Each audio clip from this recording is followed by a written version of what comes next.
Welcome to my channel.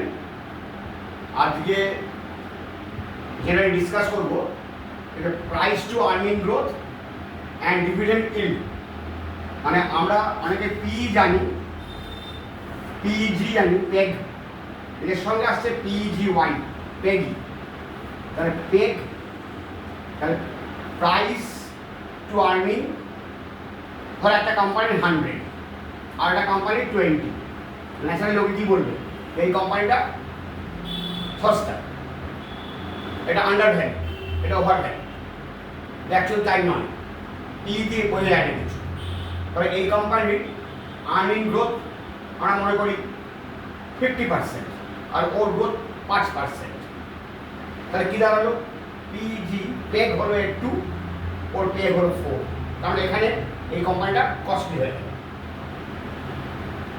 এবার এর সঙ্গে ডিভিডেন্ড ইল্ডটাকে যদি তুলে দিই, ডিভিডেন্ড ইল্ড ধরো 2%, এর ডিভিডেন্ড ইল্ড 1%। তাহলে পেগকে আমি ডিভিডেন্ড ইল্ড দিয়ে ডিভাইড করলে এর এসে গেল 1, PGY, আর এর হলো 4। তো আলটিমেট কী দাঁড়ালো, এই কোম্পানিটা চিপ কোম্পানি, এই কোম্পানি সস্তা, এটা কস্টলি হয়ে যাবে। মানে PE price to earning, P কম হলে কোম্পানিটা সস্তার কোম্পানি, আর পি বেশি হলে কোম্পানিটা কস্টলি, এটাই সাধারণ বলা হয়। PEG এর ফর্মুলা আছে, সেখানে আমরা গ্রোথ দিয়ে ডিভাইড করব। এবার PGY যেটা মানে পেগি হচ্ছে প্রাইস টু আর্নিং গ্রোথকে আমরা ডিভিডেন্ড ইল্ড দিয়ে দেব। ডিভিডেন্ড ইল্ড কেন নিচ্ছি, এটা শেয়ার হোল্ডারের রিটার্ন পেয়ে যাচ্ছে, এই 2% সে প্রাইস পেয়ে যাচ্ছে।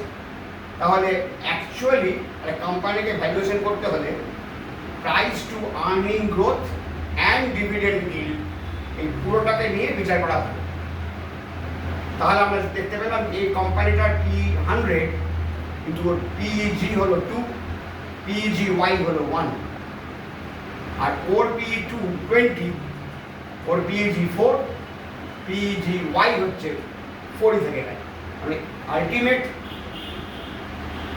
এপাশের কোম্পানিটার হচ্ছে 1 ভ্যালুয়েশন, ওর ভ্যালু 4, মানে এর থেকেও 4 গুণ ভ্যালুয়েশন বেশি হচ্ছে। বোঝা গেল? তাহলে PEG এবং PGY এই দুটোকে নিয়ে আমাদের ভ্যালুয়েশন করলে আরও ভ্যালুয়েশনটা অ্যাকুরেট হতে পারে। নমস্কার।